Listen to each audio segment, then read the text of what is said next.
Hello students, आप पढ़ रहे हैं चैप्टर 16 पर्यावरण के मुद्दे के बारे में। आइए देखते हैं चैप्टर 16 की चौथी हेडिंग कृषि रसायन और उनके प्रभाव के बारे में। आप ध्यान से समझें, कृषि रसायन और उनके प्रभाव, ये आपके चैप्टर 16 की चौथी हेडिंग है। हरित क्रांति के चलते फसल उत्पादन बढ़ाने के लिए अजैव अर्थात अकार्बनिक उर्वरक, इनऑर्गेनिक फर्टिलाइजर और पिंडकनाशी का प्रयोग कई गुना बढ़ गया है। ठीक है, तो हरित क्रांति के जरिए जो है ज़्यादा से ज़्यादा फसल उत्पादन के लिए अकार्बनिक उर्वरक का ज़्यादा मात्रा में यूज हुआ, इनऑर्गेनिक फर्टिलाइजर्स का, रासायनिक खादों का और कीड़े मारने वाली दवाओं का अर्थात पिंडकनाशी का प्रयोग जो है कई गुना बढ़ गया है। और अब पिंडकनाशी, शाकनाशी, कवकनाशी आदि का प्रयोग काफ़ी होने लगा है। ठीक है, तो आप देख रहे हैं कि हरित क्रांति के चलते, ठीक है, ग्रीन रिवोल्यूशन के चलते फसल उत्पादन बढ़ाने के लिए अजैव उर्वरक और पिंडकनाशी का प्रयोग कई गुना बढ़ गया है।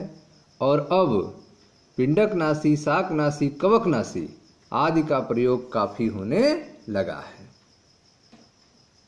ये सभी अलक्ष्य जीवों, ठीक है, जो नॉन टारगेट ऑर्गेनिज्म हैं, जो मृदा पारितंत्र के लिए महत्वपूर्ण घटक हैं, के लिए विषैले होते हैं, उनको मार देते हैं।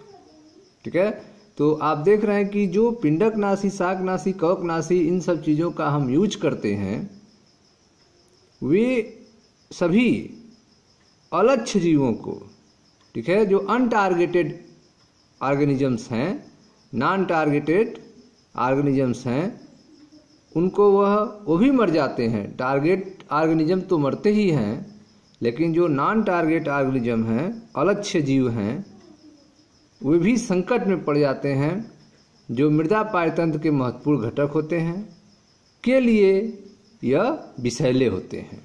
पिंडकनाशी, शाकनाशी, कवकनाशी आदि जो हैं वे मृदा पारितंत्र के महत्वपूर्ण घटकों के लिए विषैले होते हैं।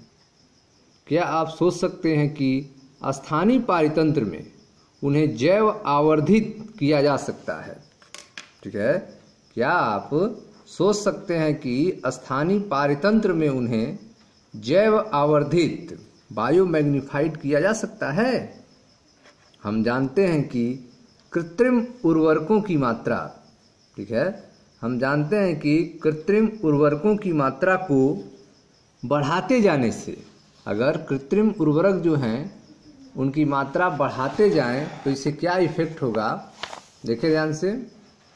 हम जानते हैं कि कृत्रिम उर्वरकों की मात्रा को बढ़ाते जाने से जलीय पारितंत्र, ठीक है, बनाम सुपोषण, यूट्राफिकेशन पर क्या असर होगा?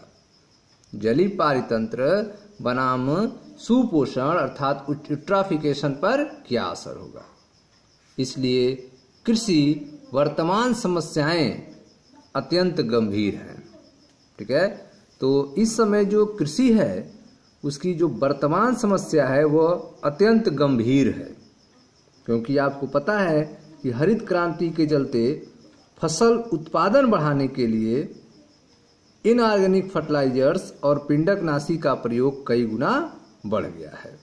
ठीक है, पिंडकनाशी, शाकनाशी, कवकनाशी आदि का प्रयोग काफ़ी होने लगा है, जिसका साइड इफेक्ट यह हुआ कि ये सभी अलक्ष्य जीवों, नॉन टारगेट ऑर्गेनिज्म, जो मृदा पारितंत्र के महत्वपूर्ण घटक होते हैं, उनके लिए ये विषैले साबित हुए हैं। हम जानते हैं कि अगर कृत्रिम उर्वरक की मात्रा को बढ़ाते जाएं तो इससे जलीय पारितंत्र बनाम सुपोषण पर क्या असर होगा। इसलिए कृषि जो है वर्तमान समस्या अत्यंत गंभीर है। ठीक है, कृषि की जो वर्तमान समस्या है यह अत्यंत गंभीर है। ठीक है, इन सब समस्याओं से बचने के लिए, रासायनिक खादों के प्रयोग से बचने के लिए, पिंडकनाशी, शाकनाशी, कवकनाशी आदि दवाओं से बचने के लिए क्या कोई उपाय है? जिससे इनका उपयोग न किया जा सके, कम किया जा सके, हाँ तो उसका भी विकल्प अवेलेबल है। वह है आपका जैव खेती, ऑर्गेनिक खेती के बारे में। ठीक है, तो ऑर्गेनिक खेती, जैव खेती क्या होती है, आइए इसका एक केस स्टडी करते हैं। मिलते हैं नेक्स्ट वीडियो में। Thank you.